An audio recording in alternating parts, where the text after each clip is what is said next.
Je me souviens des grandes courses que nous faisions, Paul et moi, il y a 20 ans, au bois de Verrières. Paul était peintre.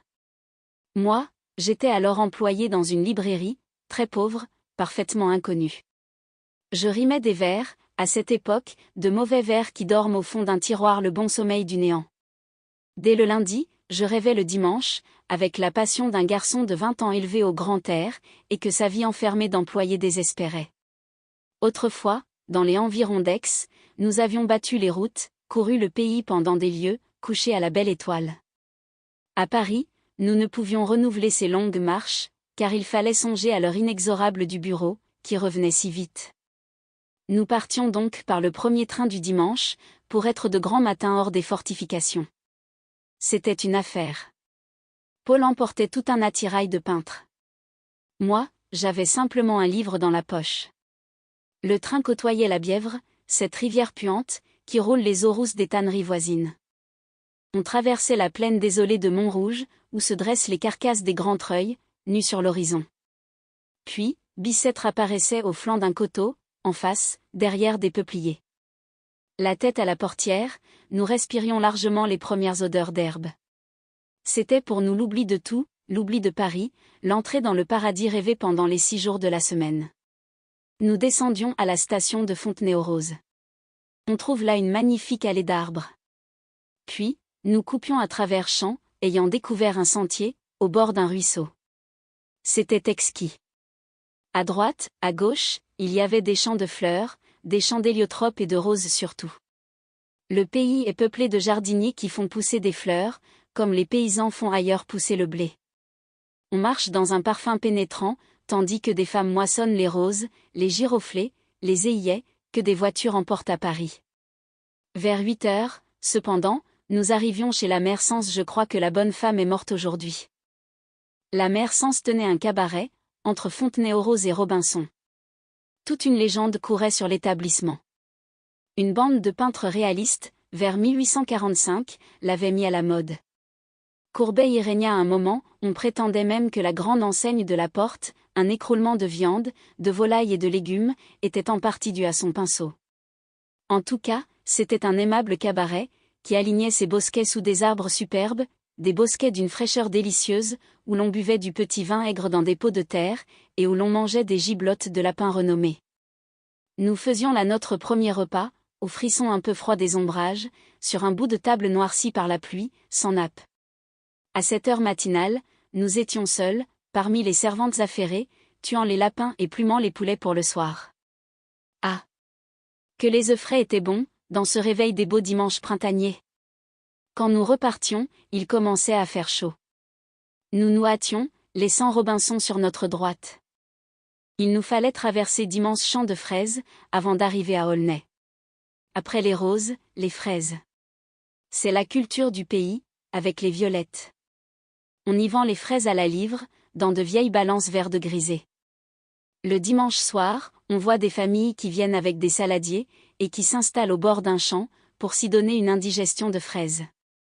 Vers 9 heures, nous arrivions à Aulnay, un hameau, quelques maisons groupées le long d'un chemin. Là, s'ouvre la célèbre vallée aux loups, que le séjour de Chateaubriand a illustrée. Le chemin tourne, on entre dans un véritable désert.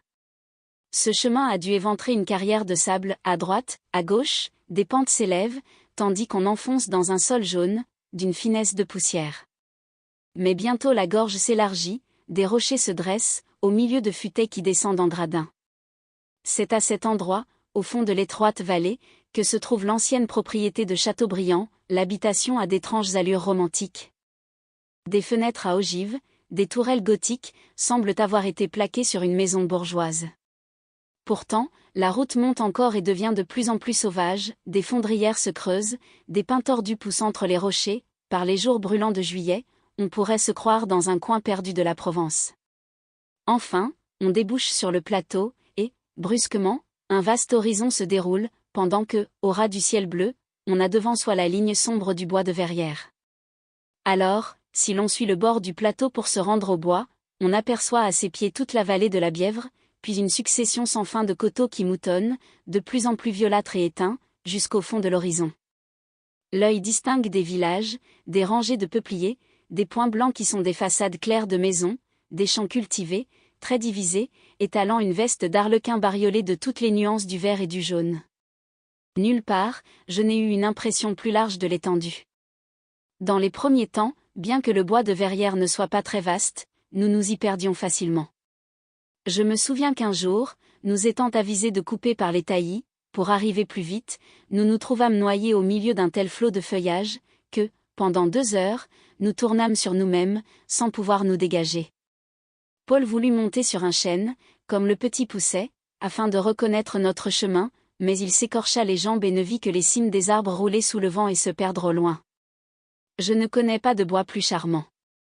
Les longues avenues sont semées d'une herbe fine qui est comme un velours de soie sous les pieds. Elles aboutissent à de vastes ronds-points, à des salles de verdure, au-dessus desquelles des arbres de haute futaie, pareils à des colonnes, soutiennent des dômes de feuilles. On y marche dans un recueillement, ainsi que dans la nef d'une église. Mais je préférais encore les petits sentiers, les allées étroites, qui s'enfonçaient au beau milieu des fourrés. Au bout, on apercevait le jour lointain, une tache de clarté ronde.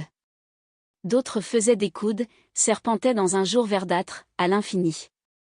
Et il y avait encore des coins adorables, des clairières avec de grands bouleaux élancés, d'une élégance blonde, avec de grands chênes majestueux, dont le défilé mettait un cortège royal le long des pelouses. Il y avait encore des talus où fleurissaient des nappes de fraisiers et de petites violettes pâles, des trous imprévus où l'on avait de l'herbe jusqu'au menton, des pentes plantées d'une débandade d'arbres qui semblaient descendre dans la plaine, comme l'avant-garde d'une armée de géants. Parmi ces retraites, une entre autres nous avait séduits. Un matin, en battant le bois, nous étions tombés sur une mare, loin de tout chemin. C'était une mare pleine de joncs, aux eaux moussues, que nous avions appelée la mare verte, ignorant son vrai nom, on m'a dit depuis qu'on la nomme la mare à chalots. Rarement, j'ai vu un coin plus retiré. Au-dessus de la mare, des arbres épanouissaient des jais, des bouquets, des nappes de verdure. Il y avait des vers tendres d'une légèreté de dentelle, des vers presque noirs, massés puissamment, un saule laissait tomber ses branches, un tremble semblait mettre au fond une pluie de cendres grises. Et tous ces feuillages, qui se perdaient en fusées, qui étageaient leur rondeur, qui enguirlandaient des bouts de draperies traînantes, se reflétaient dans le miroir d'acier de la mare, creusaient là un autre ciel, où leurs images purent se répéter exactement. Pas une mouche volante ne ridait la surface de l'eau. Un calme profond, une paix souveraine endormait ce trou clair. On songeait au bain de la Diane antique, trempant ses pieds de neige dans les sources ignorées des bois. Un charme mystérieux pleuvait des grands arbres, tandis qu'une volupté discrète, les amours silencieuses des forêts, montaient de cette eau morte, où passaient de larges moires d'argent. La mare verte avait fini par devenir le but de toutes nos promenades. Nous avions pour elle un caprice de poète et de peintre. Nous l'aimions d'amour, passant nos journées du dimanche sur l'herbe fine qui l'entourait. Paul en avait commencé une étude, l'eau au premier plan, avec de grandes herbes flottantes, et les arbres s'enfonçant comme les coulisses d'un théâtre, drapant dans un recul de chapelle les rideaux de leurs branches. Moi, je m'étendais sur le dos, un livre à mon côté, mais je ne lisais guère, je regardais le ciel à travers les feuilles, des trous bleus qui disparaissaient dans un remous, lorsque le vent soufflait. Les rayons minces du soleil traversaient les ombrages comme des balles d'or, et jetaient sur les gazons des palais lumineux, dont les taches rondes voyageaient avec lenteur. Je restais là des heures sans ennui, échangeant une rare parole avec mon compagnon, fermant parfois les paupières et rêvant alors, dans la clarté confuse et rose qui me baignait. Nous campions là, nous déjeunions, nous dînions, et le crépuscule seul nous chassait. Nous attendions que le soleil oblique allumât la forêt d'un incendie. Au sommet des arbres, une flamme brûlait, et la mare, qui reflétait cette flamme, devenait sanglante, dans l'ombre dont le flot épaissi noyait déjà la terre. Cette ombre était complètement tombée, que le miroir d'acier gardait une lueur, on eût dit qu'il avait une lumière propre, qu'il flambait au fond des ténèbres comme un diamant, et nous restions un instant encore devant cet éclat mystérieux, cette blancheur de déesse se baignant à la lune. Mais il fallait regagner la gare, nous traversions le bois qui s'endormait. Une vapeur bleuissait les taillis, au loin, les troncs noirs des arbres, sur le ciel de pourpre, prolongeaient des colonnades, sous les allées, il faisait nuit déjà, une nuit qui montait lentement des buissons et qui mangeait peu à peu les grands chênes. Heure solennelle du soir, frissonnante des dernières voix de la forêt, long bercement des futaies hautes, assoupissement des herbes pâmées. Quand nous sortions du bois, c'était comme un réveil. Il faisait grand jour encore sur le plateau. Nous nous retournions une dernière fois, vaguement inquiets de cette masse de ténèbres que nous laissions derrière nous. La vaste plaine, à nos pieds, s'étendait sous un air bleuâtre, qui se fonçait dans les creux et tournait au lilas.